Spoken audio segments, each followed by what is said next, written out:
Guns and drug sales are the two most profitable illegal industries in Colombia. Number 3, selling animals. And tonight we go undercover and inside an underground trading ring where the mysterious sloth is being illegally sold to the highest bidders.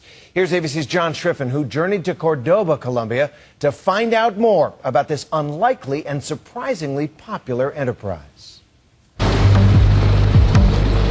After driving for hours through this rural part of Colombia, we finally arrive. That man eyeing us suspiciously, an alleged animal trafficker. Inside this house, we are told he has illegal exotic animals for sale. All right, I'm rolling. Zoologist Lucy Cook and I are about to pose as curious customers.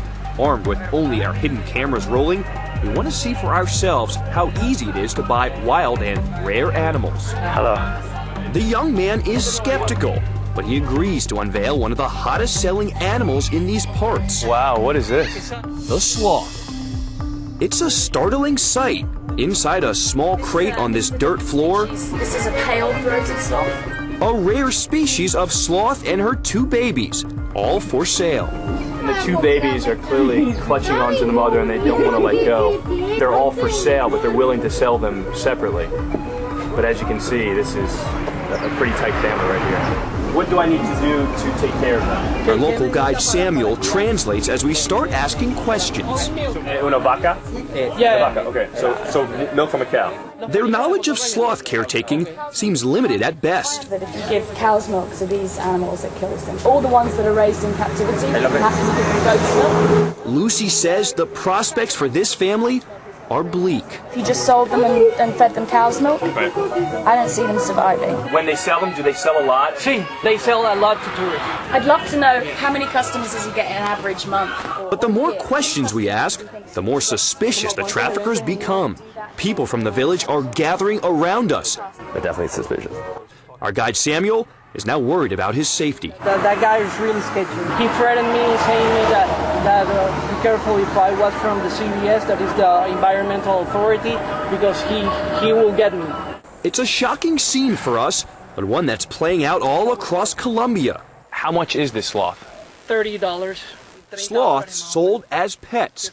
There's just one problem. They did not evolve to be somebody's house pet. Sloths make lousy pets. You know, that's the truth of it. Lucy describes it as the curse of cute. Adorable as they are, sloths are notoriously difficult to keep alive in captivity. Behind the easygoing nature, the apparent fondness for hugs, and that perpetual smile is a highly specialized biology that leaves them unable to survive outside the rainforest. Their diet includes about 40 different species of plant, not easy to provide at home. Oh, you have another sloth in there. Yet business is booming. Animal trafficking is now the 3rd most lucrative criminal enterprise after drugs and guns. We found these men selling sloths openly on the side of the road to any passerby, along with wild birds. Oh, so you cut the wings so these birds can't fly away. And even monkeys. $50 for a monkey. Very, very fragile. The monkey's almost shaking right now. Suddenly, a car pulls up next to us, and the traffickers scatter. Somebody just honked their horn, and now these guys are running away.